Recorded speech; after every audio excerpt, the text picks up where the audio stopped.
Konnichiwa, and welcome to the Samurai Way, the podcast where we dive into the wisdom of the samurai, the art of Japanese living, and the philosophies that help us live with purpose and perseverance. I'm 𝗚𝗏𝗏𝗏 ci𝗂𝗿𝗏, and whether you're here to explore Bushido, the samurai, uncover the meaning of Ikigai, or just looking for a little extra 𝗔𝗺𝗏𝗏𝗏, never give up spirit in your daily life, you're in the right place. So grab a cup of tea, get comfortable, and let's walk this path together. Are you ready? Let's begin. Well, today I'm so honored and happy and thrilled to have my guest, John Suzuki, with us. John Suzuki's life is all about bringing a little bit more heart into the world and making the world better than the day we landed on it. He is the author of the Amazon bestseller, American Grit, From a Japanese American Concentration Camp, Rise's American Hero, which is all about heart, courage, and grit. And he is also the host of Finding Better podcast, which focuses on sharing the experiences of his listeners live better lives. He believes that lifting people in the world will help the world. Again, all about heart. So with that, let's welcome John to the stage. Hey, Welcome, Lori. John. How are you? Hi. Congratulations. Well, thank you. This is amazing. So, John, I'd like you to tell our audience a little bit about yourself. Just a short, brief paragraph. I said something, but just share with the audience who you are and how you came to write this incredible book.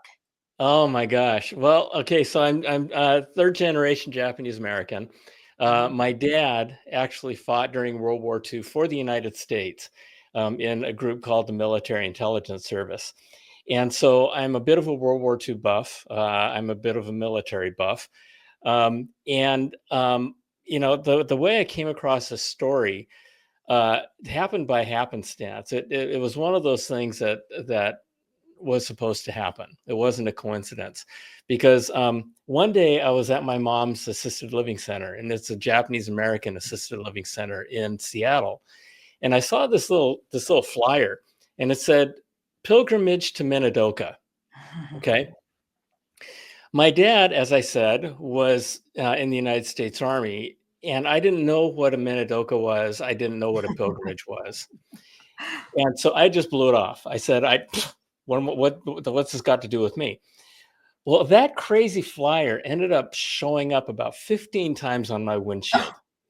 And the day before this pilgrimage was supposed to happen, I found it on my windshield. So I said, okay, all right, look, I'll call. Fine, I'll call. You know, I looked up and I said, okay, I'll call.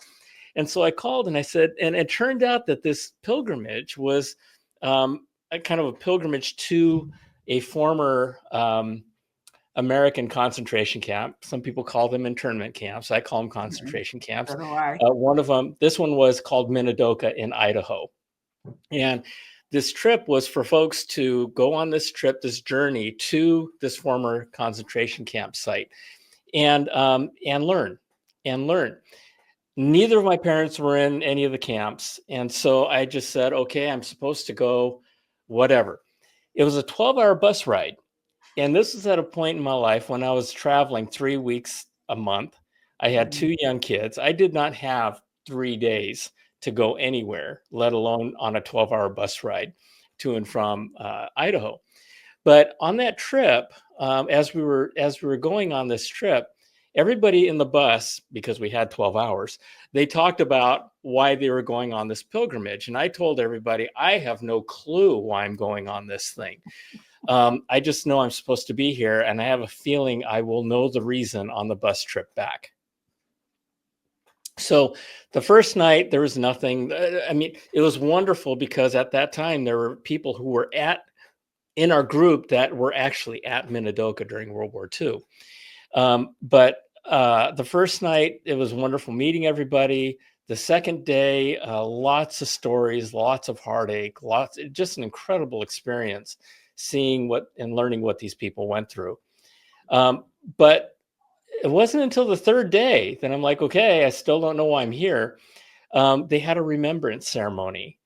And they had this ceremony in front of this thing that looked like a billboard that had the names of over 1,000 men who volunteered out of that concentration camp to fight and die for the United States Army, who put them and their families in those camps to begin with. And they went on to join a segregated Japanese-American war unit called the 442nd Regimental Combat Team. And that combat team went on to become the most decorated war unit in the history of the United States for its size and duration. And as I'm sitting there, I'm going, who the hell would do that, right? Who in their right mind would volunteer out of this camp for the Army that put them in this camp and then went off to become war heroes? And it was at that moment I realized that that was the reason why I was there, was to write this book and eventually create a major motion picture out of it. Because it's a story that lots of people know about the 442nd, lots of people know about the internment camps, although that number of people who are aware is dwindling. And but nobody knows about the guys who volunteered out of these camps to go off and help win the war. And so that was my reason for being there. And it took me 15 years, Lori, to write this book, and I had to retire to finish it. But I finished it, and it became an Amazon bestseller. And it's been one of the joys of my life, one of the honors of my lifetime. I went way too long. I'm sorry. Well, my father was in Minidoka, and we went in 2000, I believe 11 or 2010. Yeah, 2010. Okay. And we begged them to come because I just felt that they needed to go, and it was going to be like closure for them. And my dad loved it, but my mom wouldn't talk. She did not have a very good experience. Oh. She was in Tule Lake, and that was the segregated camp, and they were not resistors, but it was a harder camp to be in, I believe. So anyway, but she's glad she went, because my dad's first comment about the camp, or what you saw, there was paint on the walls, and he looks around and he goes, wow, this looks like the Hilton compared to what I remember. Oh, is that right? Yeah. I don't remember paint on the walls. Look at this. Yeah, no, there wasn't any paint. They just had tar paper. Yeah, and just for your listeners, Lori, just real quick, for those of you who might not know, during World War II, after December 7th, there was rightfully a lot of fear on the West Coast of the United States. And there was a lot of political activity and economic business activity. Anyway, so what happened was that the president at the time, Franklin Delano Roosevelt, issued Executive Order 9066. And what that said was that basically anybody who was even a smidgen of Japanese ancestry who lived along the West Coast was to be rounded up, evacuated, and thrown into concentration camps sprinkled in the Badlands of America, where nobody had any business living. And they rounded up 122,000 Japanese Americans, the majority of whom were children and babies, and threw them in these camps for no other reason than they looked like the enemy. And so, that's just a little bit of a background in terms of the origin of these camps that we're talking about, why they happened, and it was just terrible. I mean, these buildings, they were thrown into hastily made barracks, they called them, but they were worse than a tool shack that we know today. I mean, they were made of lumber in weather that exceeded 110 degrees in the wintertime, in the summertime, and sub-freezing in the wintertime. And all they had was a potbelly stove and one single light bulb. And no running water. And no running. And, that of itself is a tragedy that we all have to do our part to make sure never happens again. But it's just an incredible, incredible story. So my book follows the life of a man named Shiro Kishino. And he was a teenager at the time, went to Garfield High in Seattle, was an all-American, not all-city football player. And it follows his life as he was as he was interned, and his experience in being informed that he was going to be thrown into a concentration camp. And you follow the story follows his life through the camps, that whole experience, and as he volunteered to fight for the United States Army, and his experience going to war in Germany and France and Italy. And just an incredible story of courage, and proving loyalty. The reason why these guys all volunteered was to prove their loyalty to the United States, and to show that they were as deserving of being American citizens as anybody else. And it's just an incredible story. And these guys, a lot of these guys died, right, in the war. And but in Cheryl's case, he left the Army one of the most decorated war heroes, certainly of World War II. Do you want to mention his medals that I was blown away when I read about him. Yeah, he was awarded a Silver Star, a Bronze Star, 6 Purple Hearts. Wow. And I talk about how he got those Purple Hearts. And a Purple Heart, for those of you who don't know, is awarded to you when you get injured or blown up and you survive. And this guy would get shot, go to the aid station, get patched up, and before they could stop him, he'd run back to the battle to fight with his men. And he did that several times. And can you imagine? I mean, getting shot and then running back to maybe get shot again. And in one case he did. And then he got his leg almost blown off. And, it's just amazing what these guys did. And, Lori, you speak of kind of the samurai spirit. I call it American grit, because to me, grit goes beyond resilience. And it is just a core, visceral, primitive response to surviving and getting things done. And their whole experience was all about grit. My only regret was that I wasn't able to really talk about other folks. I mean, every person I spoke to had their own story that was deserving of a book. But I chose Cash because Cash he was relatively well known, and he had fought in 2 major famous battles that the 442nd fought in and won. One was called the Battle of the Lost Battalion, and the other one was called the Battle of the Gothic Line. And Cash fought in both of them. Wow. And they were both legendary battles. They were. But their efforts shortened the war. They did. And one of the points that you said, they refused victimhood, and they fought racism and persecution, and they won. Right. You want to talk about that a bit? I do. Thank you for bringing that up. As I was going through this, it was such an interesting journey, learning about these people, and kind of comparing the world that we live in today, right?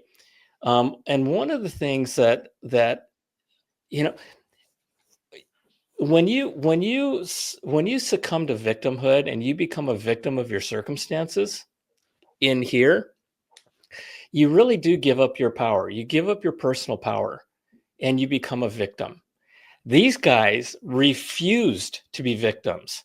These guys refused to be victims, and they took responsibility for their circumstances. I mean, seriously, right? Took responsibility for the fact that they were thrown into a concentration camp, right? And you just go, what are you talking about? But these guys took responsibility, and they said, you know what? This is not the place I want to raise a family. This is not where I want to spend the rest of my life. And you got to understand, folks, that these folks had no idea if they were going to be there temporarily or permanently.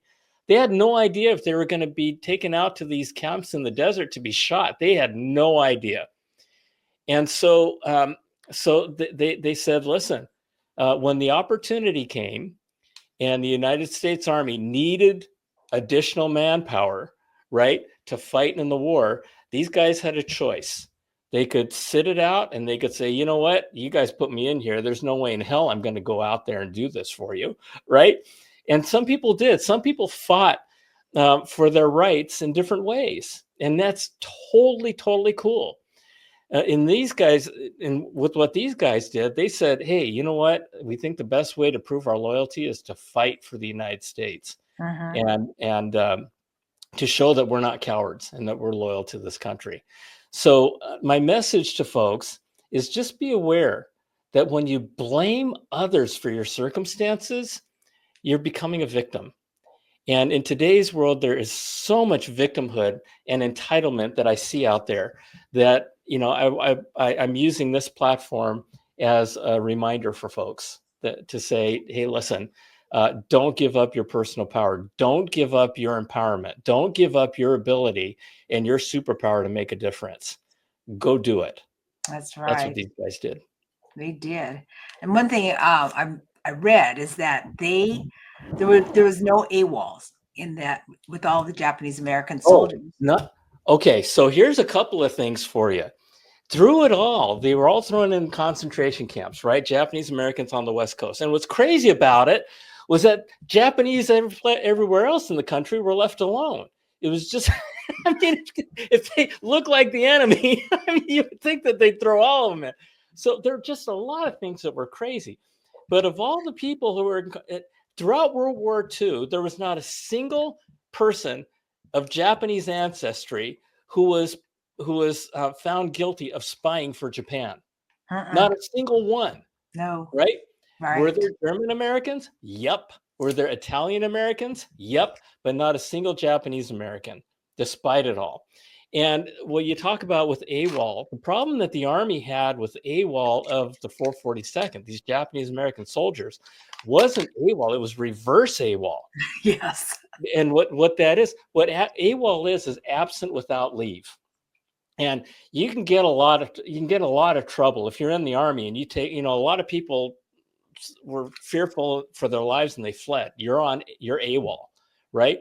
The guys in the 442nd reverse AWOL is to take off when you're not supposed to and go back to fight, right?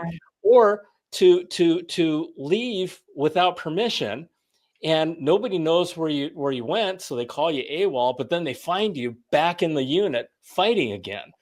And so that's what these guys did. It was crazy. And but you know, they fought and they didn't lose a single battle. And like I said, they went on to become the most decorated war unit in the history of the United States for its size and duration. Just an amazing story. They were. So I love what you're doing, John, and your message. And just wanted to know if you could put up the book. You can get it probably on Amazon. Yeah, this is it right here. It's called American Grit. From a Japanese American concentration camp rises an American war hero. Yeah, I love it. And I found it, well, actually, I met you prior to you publishing your book, but then I went to the event over at the 𝗚𝗎cie Vets Hall. Yeah, and you know, it's I was a keynote speaker at an event called the Japan United States Military Program. And this is an annual event where, oh my gosh, I had no idea what I was getting myself into when I accepted the keynote, because there were dignitaries from Japan and the United States, there were generals, there were admirals, there were all these people. Oh. And I walk in and I go, what am I doing here? but I spoke and I talked about how you know, the guys of the 442nd paved the way for Japanese Americans, and you know, for generations to come. I mean, my life would not be the way it is. That's right. If not for what these people did. And you know, my dad, So the 442nd fought in Europe. There was a whole group of Japanese Americans who fought Japan. Okay. And it wasn't until decades after the war that this war unit was declassified and people could talk about it. But what it was a top secret group called the Military Intelligence Service, whose job was to decode, interpret, and interrogate Japanese for the United States Army during the war against Japan. And the crazy thing about that, Lori, as you know, is that at that time, Japan and the emperor viewed all people of Japanese ancestry to be citizens of Japan. And so if these guys were caught as Americans, right, fighting Japan, they were killed. They were executed for treason against the emperor. And these guys knew this. And the other thing that they had going against them was that they looked like the enemy. So they were the only group of guys who needed bodyguards because they looked like the enemy. And and some of them were killed by friendly fire, right? Because they were mistaken for Japanese soldiers. So the stories of these people they just go on and on and on. But again, informing and educating and teaching the world that this part of history happened. And secondly, importantly, doing our part to make sure that concentration camps in America never happen again. But most importantly, these guys are these are real heroes. Yes. You know, and understanding what everybody who fought in World War II, frankly, everybody who fights and puts themselves out there for the United States is a hero.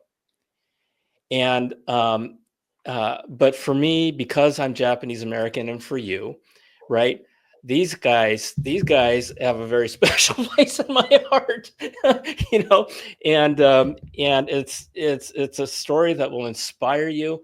It's a story that will make you question a lot of things.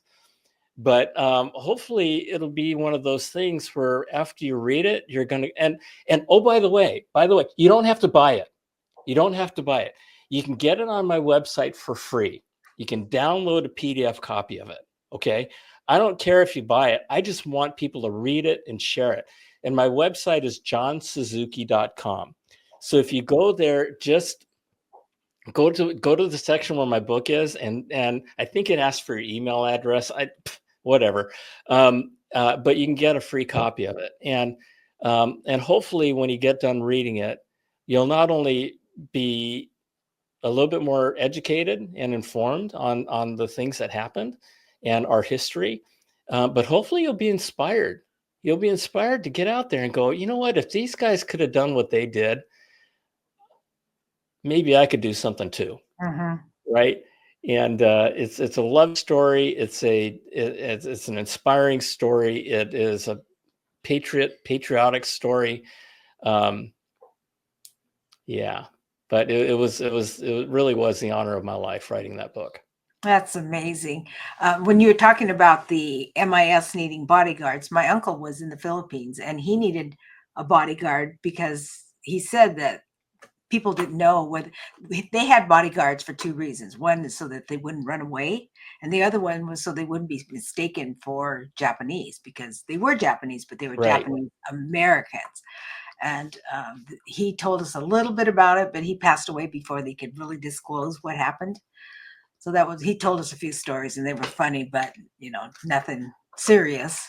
Yeah. And it was crazy because none of them ran away, right?